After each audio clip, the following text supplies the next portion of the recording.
This is the Executive Profile, exclusively on CBT News. The Executive Profile, sponsored by Cox Automotive. What do you get when you start with a world-class company culture built on employee satisfaction and service to the community and add in 39 new car dealerships throughout Wisconsin? Well, you end up with a remarkable dealer group that drives exceptional experiences for their customers and prioritizes philanthropic initiatives that extend far and wide. I'm, of course, talking about Bergstrom Automotive. Welcome to another edition of the Executive Profile. I'm Jim Fitzpatrick, and recently I had the opportunity to spend the day with John Bergstrom, chairman of Bergstrom Automotive, at their headquarters in Neenah, Wisconsin. A staple in the community, Bergstrom Automotive was founded by John and his brother Richard Bergstrom. The business is now Wisconsin's #1 dealership group and one of the largest privately held automotive retailers in the country, with 39 stores representing over 30 brands. Aside from retail automotive, Bergstrom might be best known for its extraordinary support of major community efforts, including Make-A-Wish Wisconsin, Boys and Girls Club, United Way, and Drive for a Cure. Here now is my interview with John Bergstrom.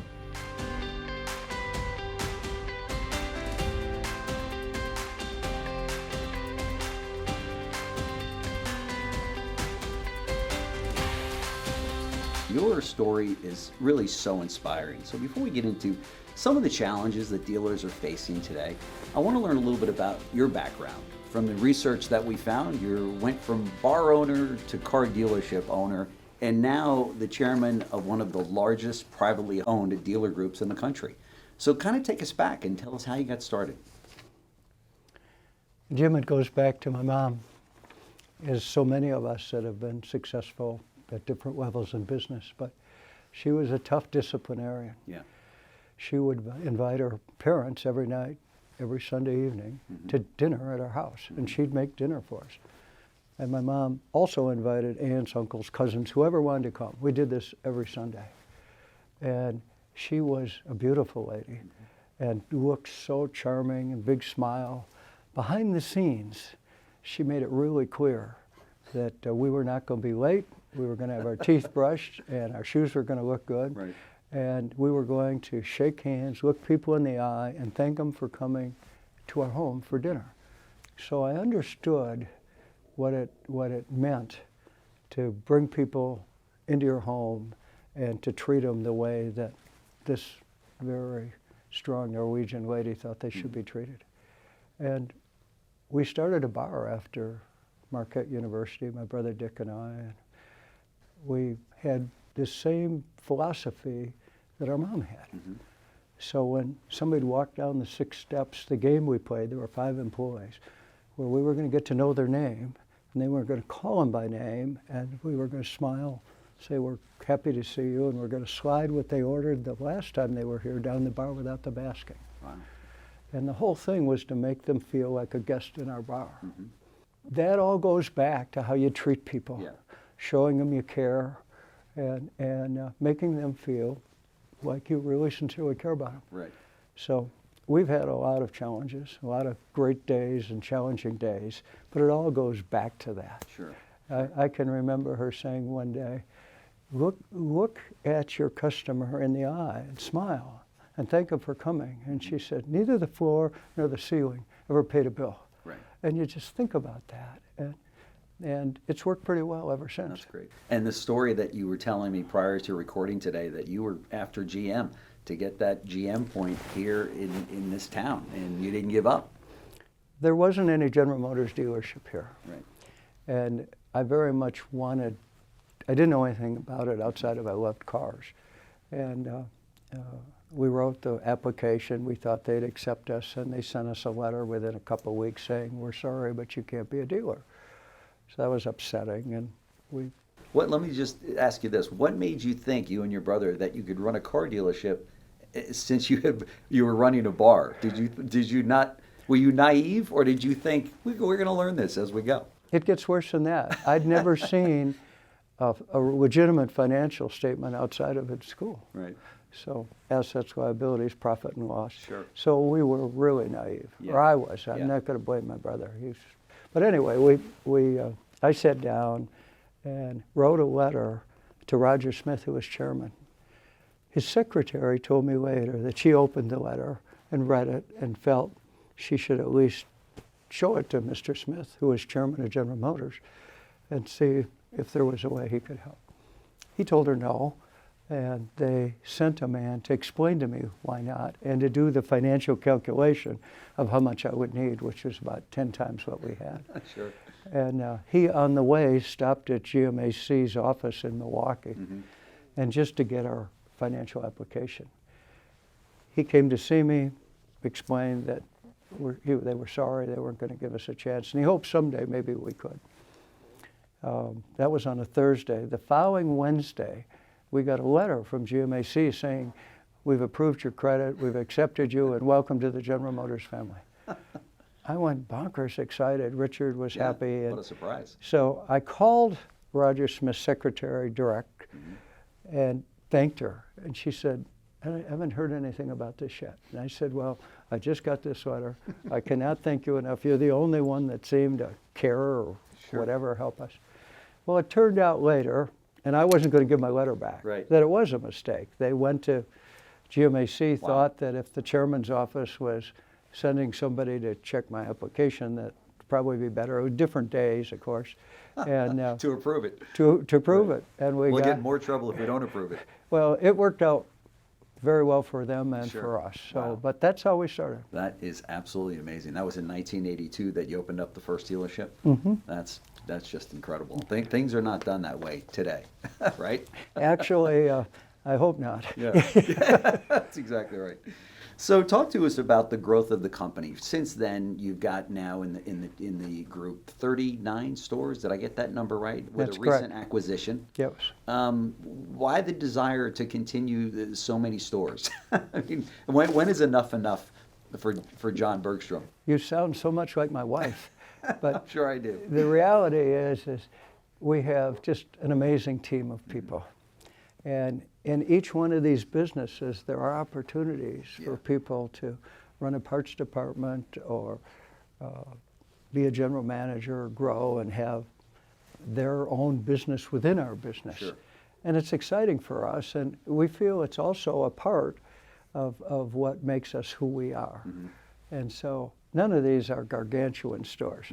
Every now and then somebody will say, you're the biggest whatever dealer in Wisconsin. Sure. And I say, where's Wisconsin? You know? And I think a lot of people look at it that way. But we're about $2 billion in sales now, something like that. Formidable. We have about 2,500 teammates, and we continue to live on the principles we started with. Show people you care about them. Genuinely try to solve their problem. Sure. And we have some unusual rules. You couldn't do it in a public company, but everyone that works with me knows I will support them, just do what they think is a smart thing. So you end up with fascinating decisions that you want to hug people about. Great.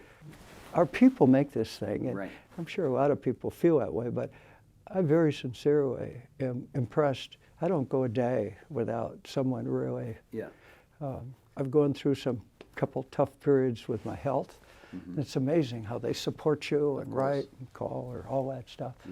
Or we've gone through some difficult periods where the economy goes up and down. And boy, I believe they'd come, this core group would come to work if they wouldn't get paid. I so mean, you really feel it's the associates that drive the growth. I mean, obviously you have enough that you could sit back and have a very nice life, but it's I hear from you that it's really all about giving back to the associates and giving them opportunity. Well, that's being too nice, but it's a very important part of this, that we can grow together and they all have these chances. I love this business, and when's enough? I don't know. I've never looked at that. I just know that I have a couple good friends that have the disease worse than I do, so I can use them as my excuse, you know. But in June, you were installed into the Wisconsin Business Hall of Fame. Congratulations to you on that. That goes back to where's Wisconsin? Well, you were quoted as saying, you know, the honor should be shared by all of the employees at Bergstrom Automotive. I don't do anything alone. We have 1,800 teammates who help. For me to get a recognition award is nice, and I appreciate it, but it's really for them, the 1,800 of us. It's really all about the people with you, isn't it? Yes, it is. Just wonderful, wonderful people we have. Yeah. Well, that speaks volumes of the company and the culture that you've built. I mean, if Bergstrom is synonymous with anything, in addition to where Wisconsin is, it's that you've been able to successfully build a culture. If you could sum it up, what do you think are the ingredients for some of the other managers and dealers that are listening to build a good culture in retail automotive today? In some ways, I'm very appreciative they give me that thought process. But the reality is I feel the same way back to them. We have, for the last 5 years, been in the top 3 companies and best places to work, which is all teammate stuff. Has nothing to do with us. And I can't tell you how proud I am of them, because why teams work, why dealerships work, is they help each other and they work together. If you get a group of them that really care about the guest and a group that can't wait to go home and can tell you everything that's wrong with the world, that doesn't work. So they themselves build this culture of caring. We have an unusual business philosophy that they all know of and they're part of and we're proud of. When we were in our bar, we started in our very first year that we're going to give 25% of our profits back to the communities that the bar was in. That didn't amount to much, actually, to tell you the truth, but we have kept that going from that very beginning. And now we have some consequence. We can make a difference now.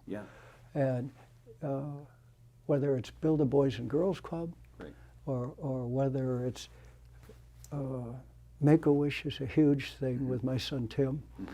Well, most of this is about helping kids that are having a tough time, but all through the challenges of COVID times where you're making sure that people get lunch. I mean, it's so basic, and we're in a scale now where you have half a dozen Boys and Girls Clubs that all have 12 or 1,500 kids, and all of a sudden you're trying to figure out how to feed 10,000 kids every day. Oh my gosh. And that sounds like a lot, and I don't mean it as yippee, we're good. That is a lot. but our business lets us do that. And our employees are proud of that, our teammates. And there's a lot of places. We went to a Jesuit school, so we believe that helping get a Christian-based education that's got discipline and respect and just the normal values that you sometimes lack in a public education system. We are huge into that. You work with your son Tim very closely. You guys run a great organization. We have fun together. You really do.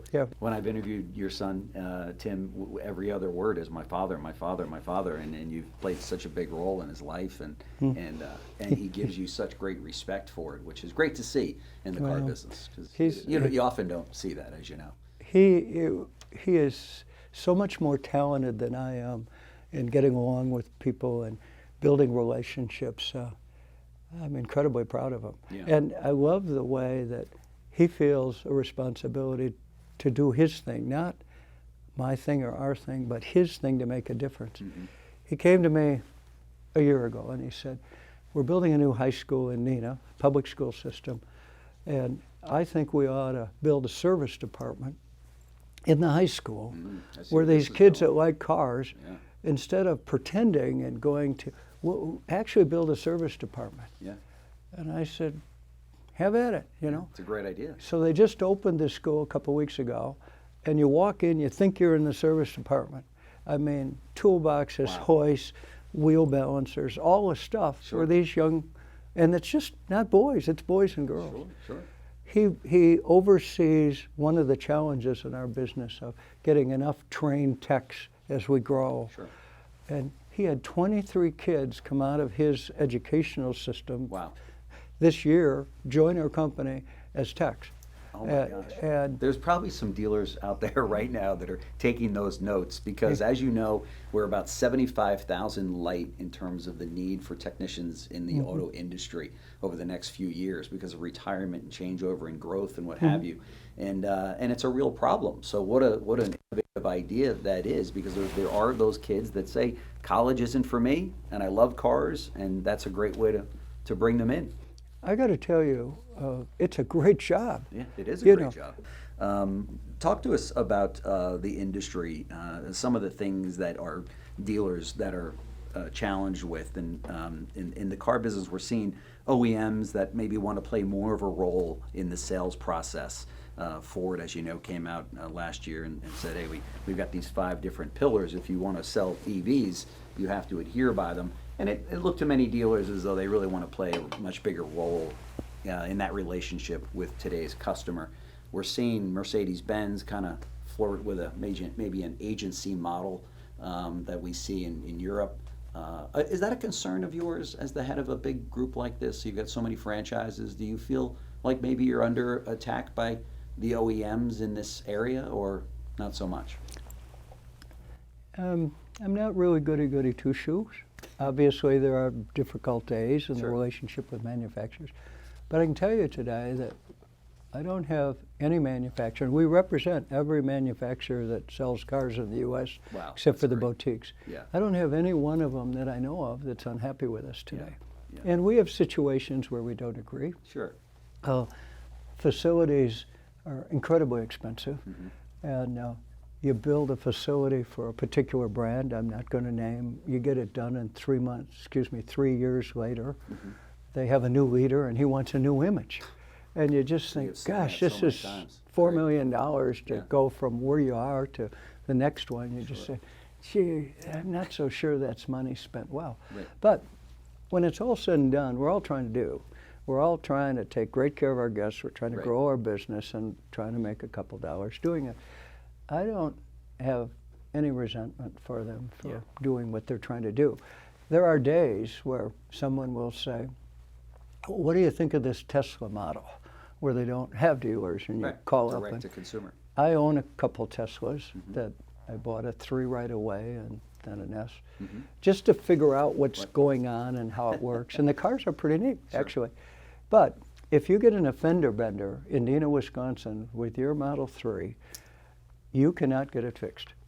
Can't get the parts, there's nobody here. You Wow. can send it to Chicago, which is 200 miles, or Madison if you know somebody and you got enough time. Yeah. But you literally have to have another car because there's no way you're going to Right. walk for the next 3 months while they figure out how to get a fender. That's a real problem. I don't go a weekend, and my wife, if you asked her, will legitimize this statement. I've never gone a weekend where I haven't had a guest call me and say, I got a problem, John, can you help me? Yeah. And you'd think that I was on a different level in the building than that. If you ever get to a different level in the building than that, you're out of this business. Yeah. You've got to care. Yeah. And the best relationships you get, the best guests that are going to buy cars from you year over year are the ones that you help on Saturday night when their kid can't get back to school. That's right. So I don't see a manufacturer that has a workforce that's going to answer that phone. Right. They're good people or nice people or paid well. I think they do a good job, but it's a different person. Sure. I just don't see Carlos Tavares or Mary Barra or Yeah. Jim Farley. I don't think. They're not taking those calls. But, well, the interesting thing is they do, and they Right. do care. Sure. Of course. But it isn't, and they don't It's a local understand. business. It's a local business. It's a small town, Yeah. no matter how big it is. That's We right. have kind of the biggest dealership in different brands in the state, so you're selling several hundred cars in a month. It's still a little business. Yeah. You still got to do what we do every day. And That's right. I just don't see how that's going to happen. Now, I think there could be a more efficient way to do it, but Yeah. that's a different question. Since you brought up the Tesla name, perfect segue for me to talk to you about EVs. A lot of dealers are out there that I've spoken to that have said, yeah, we're all in on EVs, we're going for it, we're going to be in an EV environment. And then I've spoken to a lot of dealers that said, we have to pump the brakes on this EV situation. They're starting to pile up on my lots, and the consumers are not coming in wanting EVs. Where do you stand on the EV issue? I have a different issue than that. Okay. I've been on the board of Wisconsin Energy for 30 years. We generate electricity in Wisconsin by burning coal and natural gas. We don't have successful large wind farms. We have them, but they're kind of a toy. You got the electric stuff from the sun with solar, but sun comes out, I think the last time in November, comes back in March or something. You know, you just. It's not working. So we're burning coal to generate electricity, to charge a battery, to drive the car, and What are we doing? I'm having trouble with that. Yeah. I have been, like everybody, kind of watching China closer. And in the J.P. Morgan Chase economic report, they say that the Chinese are building 100 coal-fired power generation plants today. Wow. You're just thinking, Yeah. how does this work? Yeah. I think in California, obviously it works, and probably in Florida. And I'm sure we'll get it to work, but until we get a charging network, everybody has to have 2 cars. Right. How long do you think we'll see an all EV environment? Do you think when your grandkids are running stores, No, they'll be I don't think so. You don't think we'll ever see that? Well, I was at a GM meeting not too long ago, within the last 3 weeks, and they were talking about an Equinox that they can sell for $30,000 or something like that. And that feels good, and they're saying it gets 300 miles. There are people where you can plug it in every night, they don't go anywhere, and I can see some of that. But I like my heavy-duty truck Yeah. that can pull a boat or do what we love to hunt and fish, and Okay. we're going in all kinds of crazy environments, Sure. road-wise. Sure. I don't see that ever being electric. Yeah. It's yeah. just, Interesting. yeah. So let me ask you, you just acquired, congratulations on your acquisition of 5 new dealerships, right? Like, so it brings you to 39 stores. We've heard so much in the last few years about these huge acquisitions. 2-part question. A, do you get those phone calls from the Lithias of the world and AutoNations that say, hey, John, don't you want to sell to us and we'll give you a tremendous number? Or B, do you say, nope, we're on the growth path and we'll challenge you guys? Okay, there's 3 questions there, okay? Clearly, there is a benefit in scale on some of the expenses. Computer systems, for example. Sure. They're insane what they cost for a standalone store. Yeah. The other thing is getting a team together and holding together with one store is hard because they want to grow. Yep. I want to grow, Yep. you know. So I think consolidation is there, and I also believe that when we've done this, that the mistakes I made for many years, we've learned how to fix, and other people to start go through that path. It's just way expensive, but if we weren't in the car business today, and my son came to me and said, I'd like to be a car dealer and I'd like to start in whatever, Menominee, Wisconsin, I'd say game on. It's the best business in the world. Yeah, I still love it today as you did in Yeah, 1982. it is great. Yeah, yeah, that's great. So no plans to sell. No, that would screw up the game. That's right. What would you do, sit on your boat? You and I got started in the car business about the same time in the early 80s. And in order for us to sell cars, as you know, we would go to our Saturday newspaper provider in that area and buy a full-page ad and run all the ads. And today it's a whole new ball game, obviously. Everything's digital and everything's online. We're even seeing the sales process take place online with consumers. Through COVID, we heard that, okay, this is here now. More people are going to buy their car completely online and maybe have it delivered right to their front door, much the way we see Carvana doing business. What is your take on that? Do you think that that is the future of our industry? There's so many benefits to digital, but I have not seen, and I don't take anything away from CarMax or Carvana or whatever, the guest that's going to spend an average of $40,000 buying a car wants to see it. And I'm in a hurry. If I buy something expensive, I want Amazon to drop it off or something, all that. Except for when it comes to the car. Yeah. And a car or a house. And I haven't seen that transition. We tried hard. We spent a lot of money, built a couple digital platform places to try and sell cars directly. And we did, but there were expenses, there wasn't the margin that we wanted. Yeah. And you absolutely had this overarching challenge that They wanted to see it before they bought it. Now everybody's on the internet looking for their car. Right. You know, you'll get a person, I don't know, 75, 80 years old, my age actually, that'll come in and say, I want to look at 2-3461. And you think, what the heck is that? You know, but Sure. our team will figure that out, and they'll Sure. show it to the guy or the lady, and they'll buy that car. They'll Yeah. take it for a test drive. We help them finance the car, of course, and that's a big part of Oh, sure. Yeah. buying it on the internet. Yeah. You lose that. How do you help them? Right. There's too much of we have one size fits all. It's going to solve the problem. Sure. So I don't think so. We are seeing some headwinds in the economy, high interest rates, gas prices, inflation is now a little bit rising back up again. Are those concerns of yours, especially now acquiring 5 new stores and more staff and the whole deal? Is that something that, I don't want to say keeps you awake at night, because that's often a question I ask, but is that a concern? First off, I never have any trouble going to sleep. Never have. I lay down. Sometimes I go to sleep when I didn't lay Yes. down. But reality is this interest rate challenge we have now, where we raised rates in a lot of markets about double. Yeah. It's about $300 a month on an average car payment, and a lot of people can't afford it. Yeah. So it forces them to keep the car they have, much like it's going to happen in the mortgage house business right now. People can't buy a different house That's because right. the That's right. mortgage is Yeah. ridiculous. So we're in this mode now where that is a challenge.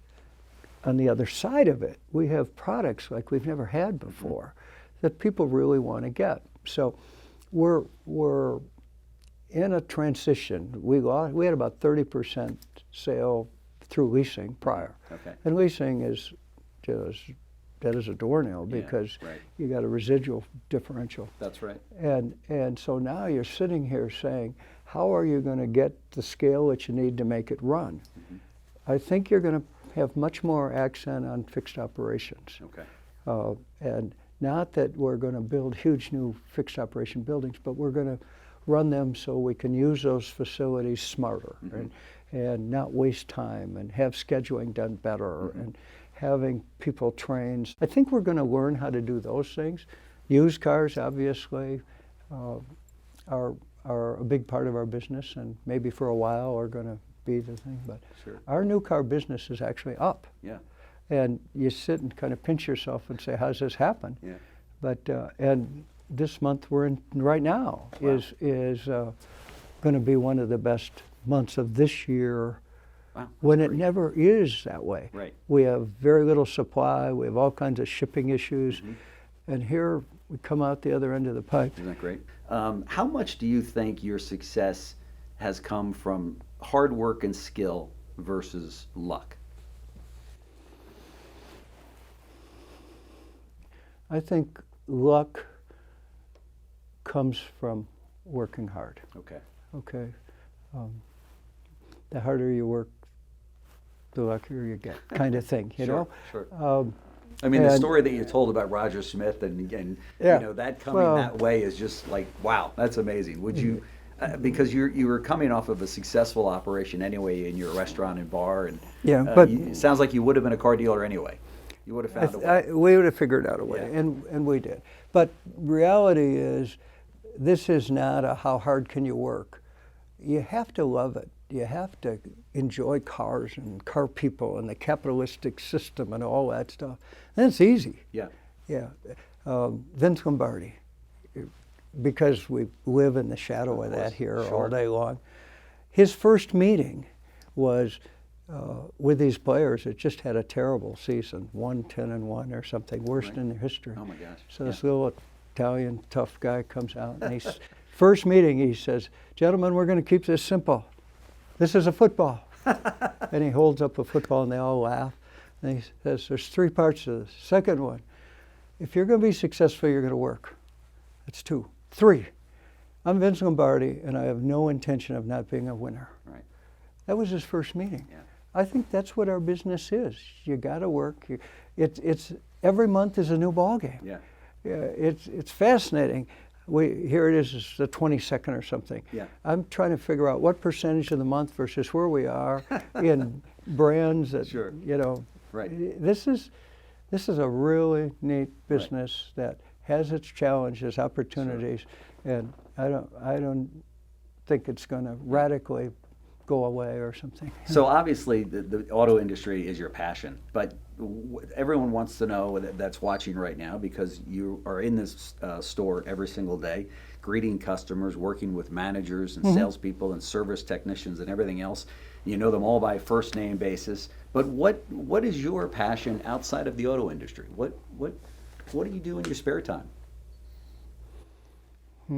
Okay. It would be easy to say that I like to shoot ducks, hunt and fish. Sure. Sounds like I fun. love to be with our family and do things, have experiences.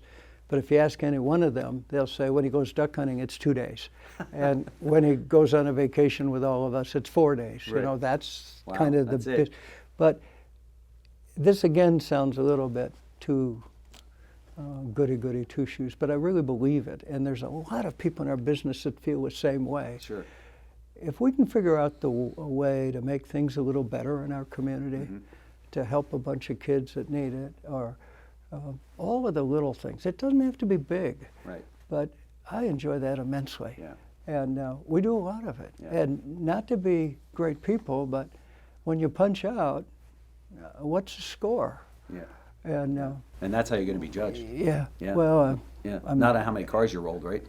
well, I hope they give us a credit for that somewhere. right. That's Maybe right. they'll give us a little plaque somewhere. That's you know. right. Yeah. Last question. What would Mrs. Bergstrom say about her son being so successful? She'd probably say that she was proud of me because it was in public, and she'd be very gracious because you said that to her.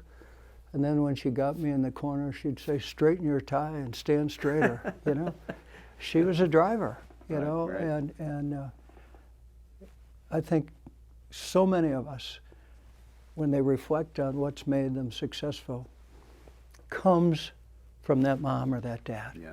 And in many cases, the mom. Yeah. And when I see these kids that don't have a family structure, or the mom's working and grandma's taking care of them, Yep. you just think, they really don't have the chance that I had. That's right. you know? That's right. John Bergstrom, thank you so much for allowing us to come into your incredible office, your museum right in here, and share your life story with us. I know there's so many people that will get so much out of it. So thank you so much. Thank you very much, and thank you for what you and your business do for our business. Okay, appreciate it.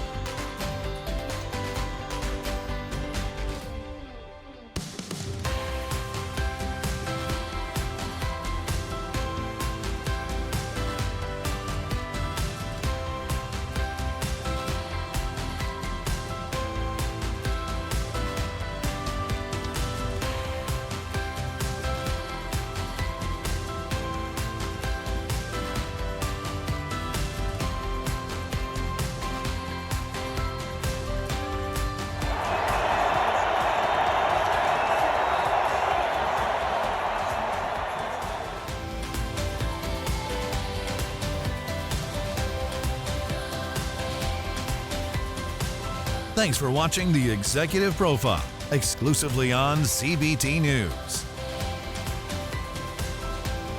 Today's Executive Profile was sponsored by Cox Automotive.